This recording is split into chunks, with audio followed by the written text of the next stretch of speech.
Friends, इसके पहले वाले वीडियो में आप लोगों को बताए थे resistance which is affected by some factors, that is factors which affect the resistance के कुछ फैक्टर्स के विषय में आप लोगों को बताए थे पिछले वाले वीडियो में। तो अभी इसमें क्या होगा, इस वीडियो में हम लोग पढ़ेंगे रेसिस्टिविटी के विषय में। रेसिस्टिविटी एक बहुत इंपॉर्टेंट टॉपिक है और रेजिस्टेंस और रेसिस्टिविटी जनरली क्या होता है, कंफ्यूजन होता है कि रेजिस्टेंस क्या है, रेसिस्टिविटी क्या है।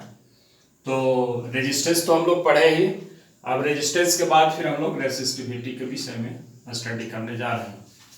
तो जो पिछले वाले वीडियो में रेजिस्टेंस जो बताए थे, तो रेजिस्टेंस में हमने बताया था कि जो रेजिस्टेंस होता है वो क्या होता है, directly proportional to the length of the conductor होता है। मतलब किसी कंडक्टर की लंबाई को अगर यदि बढ़ाते हैं तो उसका रेजिस्टेंस बढ़ता है। तो ये क्या होगा, आर डायरेक्टली प्रोपोर्शनल ले लोगे, इक्वेशन फर्स्ट है। और हम लोग पढ़े हैं रेजिस्टेंस में कि जो रेजिस्टेंस होता है वह किस पर डिपेंड करता है, एरिया ऑफ क्रॉस सेक्शन पर डिपेंड करता है। तो क्या होता है कि एरिया ऑफ क्रॉस सेक्शन को बढ़ाते हैं तो रेजिस्टेंस घट जाता है, और एरिया ऑफ क्रॉस सेक्शन को घटाते हैं तो रेजिस्टेंस बढ़ जाता है। दैट इज आर इनवर्सली क्या हो गया, area of cross section of the conducting material. तो इक्वेशन क्या हो गया, 2 हो गया। अब ये दोनों इक्वेशन को लेकर के चलेंगे तो आर क्या होगा, डायरेक्टली इनवर्सली एल बाई ए हो जाएगा। अब इसको इक्वलाइज करेंगे तो एक कांस्टेंट मिलता है यहाँ पर, इसको कहते हैं रो। रेजिस्टेंस ये क्या हो गया, रो हो गया, इसको रो कहते हैं, ये कांस्टेंट जो होगा। तो इसी कांस्टेंट जो रो है इसी को कहते हैं resistivity, where rho is constant and it is known as resistivity. इसी को रेसिस्टिविटी कहते हैं। तो सवाल ये उठता है कि क्या रेजिस्टेंस ही रेसिस्टिविटी होता है।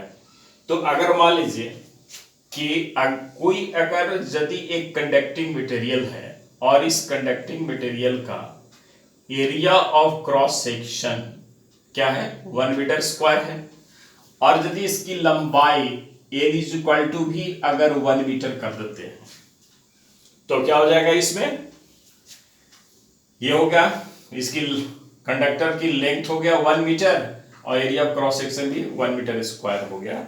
तो इस स्थिति में क्या होगा, यहां पर भी 1 और यहां पर भी क्या होगा 1, मैंने अगर इन दोनों को यूनिट कर दिया जाए तो यह रेजिस्टेंस क्या हो जाएगा, किसके बराबर हो जाएगा, रेसिस्टिविटी के बराबर हो गया।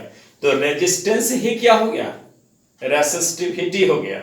लेकिन कब, अगर यदि कंडक्टिंग मटेरियल, अगर मान लीजिए क्या ये कंडक्टर है, अगर इसका रेजिस्टेंस आर है और रेसिस्टिविटी की अगर बात करते हैं तो इसकी कंडक्टिंग मटेरियल का अगर यदि लेंथ हम अगर यूनिट कर देते हैं, इट इज 1 मीटर, और क्या हो गया, area of cross section 1 metre square, तो क्या होगा, ये इसका जो रेजिस्टेंस जो आर है यही क्या हो जाएगा, रेसिस्टिविटी हो जाएगा।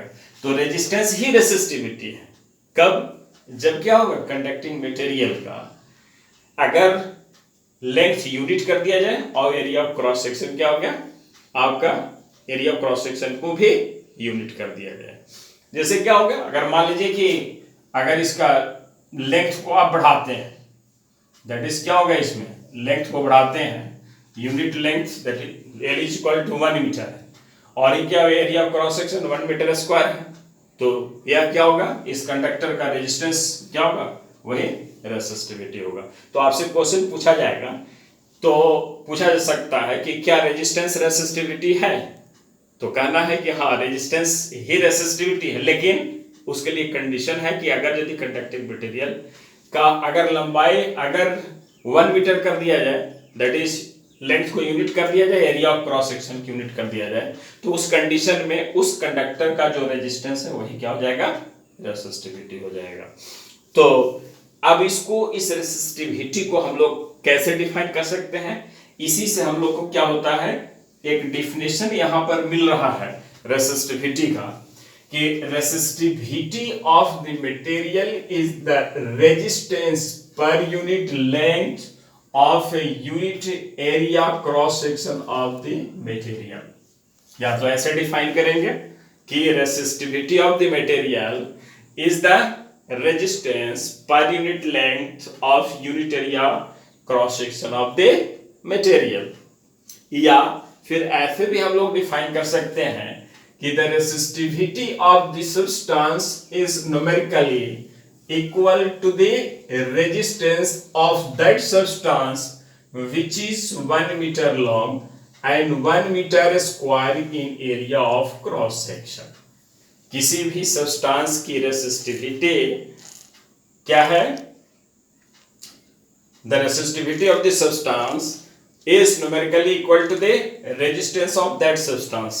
किस रेसिस्टिविटी, किसी सब्सटेंस का रेसिस्टिविटी क्या होगा? रेजिस्टेंस के न्यूमेरिकली इक्वल होता है कब? जब उस सब्सटेंस की लंबाई 1 मीटर हो जाए और area of cross section 1 metre square हो जाए। तो इस तरह से भी हम लोग डिफाइन कर सकते हैं। अब यहाँ पर क्या है कि हम लोग जो एक्सप्रेशन ड्राइव किए हैं, resistance is equal to rho into L by A, तो इसको हम लोग अरेंज करके ऐसे लिख सकते हैं R into A equal to क्या होगा? Rho into L. इसलिए रो इज इक्वल टू क्या हो गया? R into A by L हो गया। अब क्या होता है कि यह रेजिस्टेंस है, यह एरिया ऑफ क्रॉस सेक्शन है और ये क्या है? लेंथ है। तो यह रेजिस्टेंस का यूनिट क्या होता है? ओम होता है। एरिया ऑफ क्रॉस सेक्शन की यूनिट क्या होता है? मीटर स्क्वायर होता है। और लेंथ को क्या होता है? मीटर में मेजर करते हैं। मीटर से मीटर कट गया तो क्या बच गया?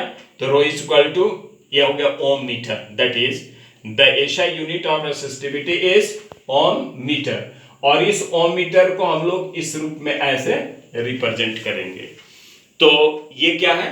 रेसिस्टिविटी है। और रेसिस्टिविटी भी, ये रेसिस्टिविटी के कुछ फैक्टर्स होते हैं जिस पर क्या होता है? रेसिस्टिविटी डिपेंड करता है। तो इसको नेक्स्ट वीडियो में आप लोग को बताया जाएगा।